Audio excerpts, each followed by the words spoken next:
Taiwan को अलग अलग मुल्क इसलिए सपोर्ट कर रहे हैं क्योंकि वो ताइवान के बीच की सैन्य ताकत का फर्क जानते हैं।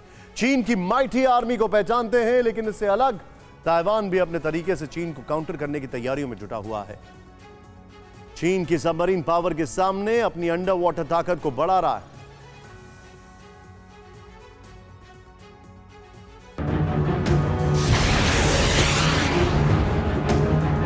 ताइवान ने एक बार फिर दुनिया को दिखा दिया कि वो चीन के सामने आसानी से झुकने वाला नहीं, और इसके सबूत के तौर पर उसने अपनी मेड इन ताइवान वाली पनडुब्बी की तस्वीर दुनिया के सामने जारी कर दी। जिस तरह चीन अपनी स्टेल्थ सबमरीन पर काम कर रहा था, उसे सीक्रेट तरीके से चाइनीज नेवी में शामिल करवा दिया और फिर ताइवान स्ट्रेट्स की तरफ मूव भी करवा दिया। इसी तरह ताइवान ने भी चाइनीज एंटी सबमरीन अटैक को काउंटर करने के लिए तैयारियां शुरू कर दी थी। जानकार बताते हैं कि ताइवान की सबमरीन पूरी तरह से स्वदेशी है।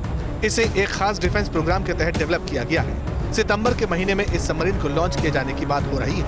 ताइवान के पास फिलहाल 4 सबमरीन्स हैं, जिनमें 2 वर्ल्ड वॉर 2 के जमाने की हैं, लेकिन ये पहली बार है जब उसने अपनी खुद की सबमरीन बनाई है। एक्सपर्ट्स का मानना है कि ताइवान की ये पनडुब्बी चीन की तरफ से होने वाले ऑफेंसिव स्ट्राइक्स को लेकर इतनी कारगर साबित नहीं होगी, लेकिन हाँ, इतना जरूर है कि चीन के खिलाफ एक मजबूत डिटरेंट के तौर पर काम कर सकेगी, मजबूत फोर्स तैयार कर पाएगी। रिपोर्ट्स कहती हैं कि सबमरीन तकनीक के मामले में ताइवान का सबसे बड़ा साझेदार अमेरिका है।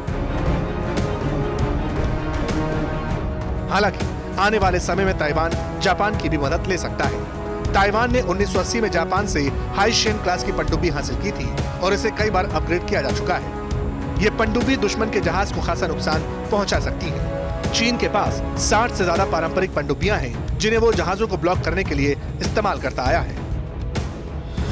वॉर एक्सपर्ट्स का मानना है कि जापान की पनडुब्बी बनाने की क्षमता दुनिया में सर्वश्रेष्ठ है। कहा तो ये भी जा रहा है कि जापान अपनी रिटायर हो चुकी सबमरीन्स को ताइवान को सौंप सकता है, ताकि वो एक मजबूत बेड़ा तैयार कर सके। ऐसा इसलिए क्योंकि चीन की तरफ से लगातार Y-8 जैसे एंटी सबमरीन एयरक्राफ्ट्स ताइवान में घुसपैठ कर रही हैं। इसी को काउंटर करने की ताइवान को जरूरत है। हो सकता है कि जापानी सांसदों के डेलीगेशन के साथ ताइवान के प्रेसिडेंट इस बारे में भी बात करें।